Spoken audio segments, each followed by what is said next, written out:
Hi everyone.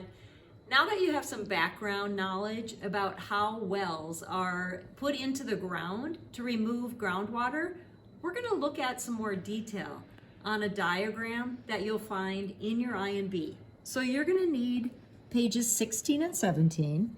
And on page 16 you have a diagram that's called groundwater wells that we'll be coloring in. And we'll use the instructions on page 17 to help us guide us through how to color it and what information to get from this diagram.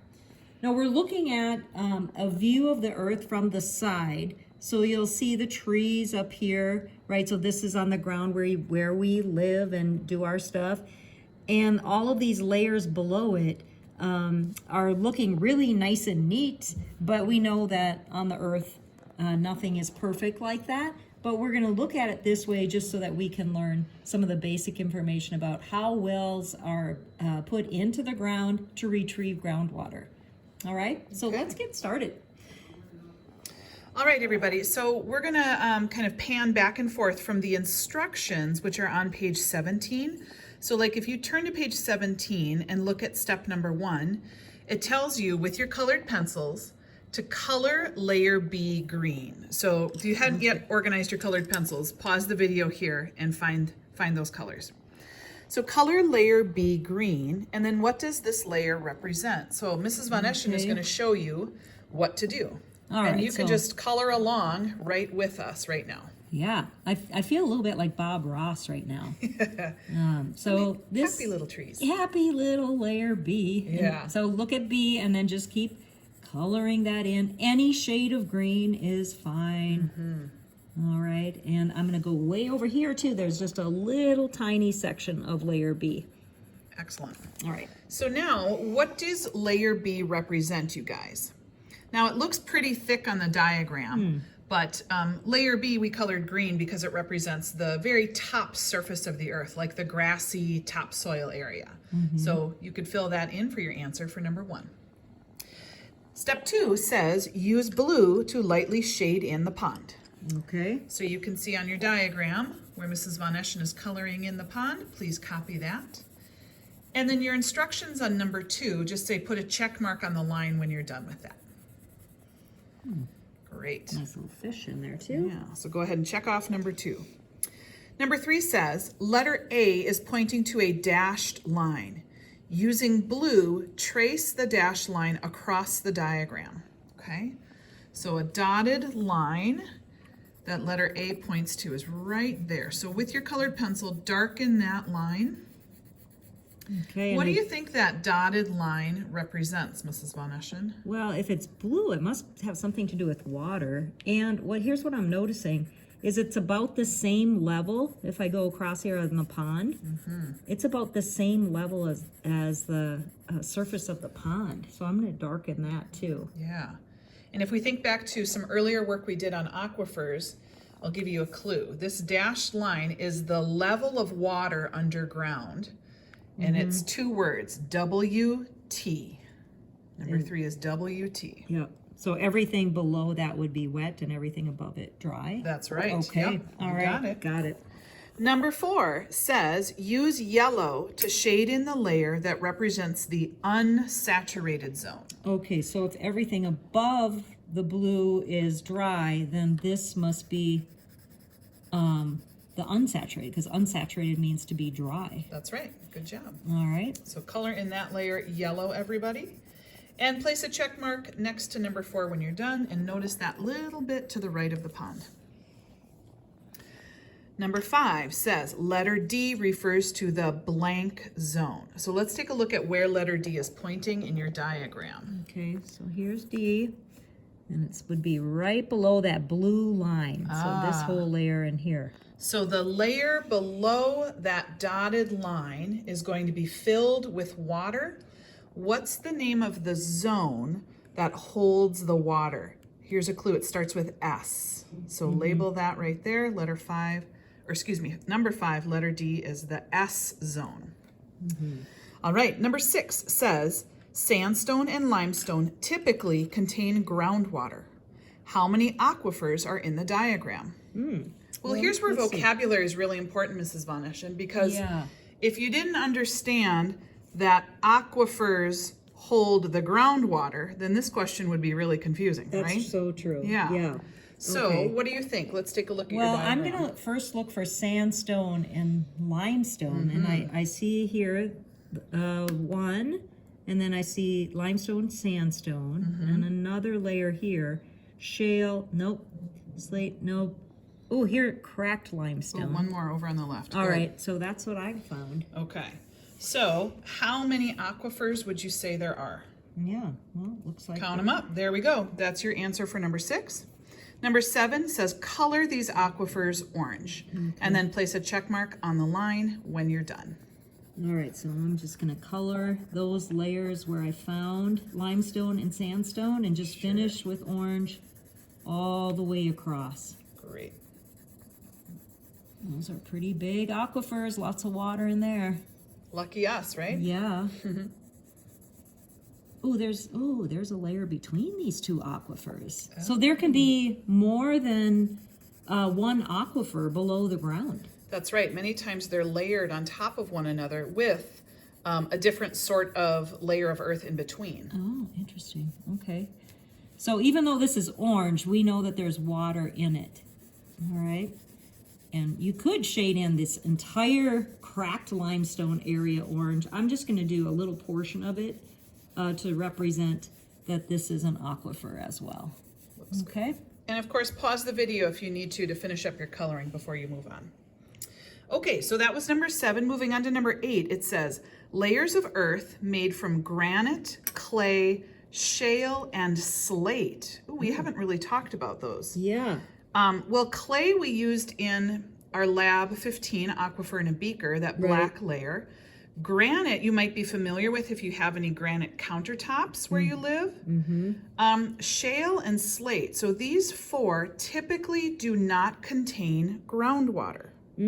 So they must not allow water to go into them. Right. So how many of these layers in our diagram do not contain the water? Okay, well, Let's take a I'm look. just looking at where I didn't color too. And here it says slate, whoops, which is an igneous rock. That's one of them. And shale's an igneous rock too. That explains why that doesn't allow water. Right. And then there's this layer here. If I follow it, I'm going to go up to this label, and it says clay. Ah, so it's not labeled in the layer itself, but it's got a line pointing to it. Yeah. Yep.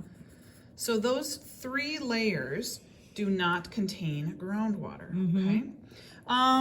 Number 9. What is the term given to the layers of rock that don't hold water? Here's a clue. It's a vocab term and it starts with I. So layers of earth that don't hold water starts with I. And now Mrs. Von Eschen, step 10 says to color these layers red. Okay, so I'll just take my red and shade in. Red means no water. And you'll notice that these layers are not completely horizontal. We've got this little hill here, so it starts up on the hill and then comes down at an angle. All right, so Yeah, there's lots of shifting that happens to these layers over time. And as these layers are built up over time as well. They're not imperfect layers. And then even once they're present, then the earth can shift, of course, with. right, and that can form cracks and bet. all kinds of imperfections. All right, that looks really good. Good job. Now to number 11. Number 11 asks, which well is dry and could not obtain groundwater? Okay, so here's a well question finally. Okay, and you'll see that there are 7 wells that are labeled here. And remember that wells are like straws. So if we look at well number 1, it's going all the way down into this orange part of our diagram. And we know that orange represents an aquifer. So well 1 would be taking water and sucking it up through this big straw from this aquifer. All right, so well 1 definitely has water. Well 2 has water. Well 3 has water. Well 6, if you follow it all the way down, the bottom of the aquifer, bottom of the well is in this layer of slate that we colored red. So this well, number 6, would not be able to suck up any water from the ground. There's no Interesting. groundwater to be had there. Very good. Now, Mrs. Von Eschen, why do you think somebody would drill a well into a layer of earth that doesn't hold any water? Well, my guess is that when they drilled the well, that there was an aquifer there, and just like you were saying a couple minutes ago, the earths began to shift and move, and eventually that well just dried up because it was the earth shifted, and now instead of having sand or limestone, now it's covered in slate. Yep, you're probably right. Good stuff. Okay, moving on to number 12. If pollution like oil or gas or some pollutants we have talked about earlier in this unit, if these pollutants were spilled at point C on your diagram, list 3 sources of water it could pollute. Okay, so pollution spilled at position C. Okay, so here's C, so it's spilled here. It seems like this is kind of going down hill here a little bit, so maybe the pollution could run off and go right into the pond. Oh, and look at that, there's plants in here and a fish. That would not be good. So that's one. Okay, what else do you think? I think also gravity could pull this pollution down like we saw in our last lab, and through the process of infiltration, it could go into the ground here and end up getting into the water at this area called point D. Yeah, all right, so layer D, let's say. Okay.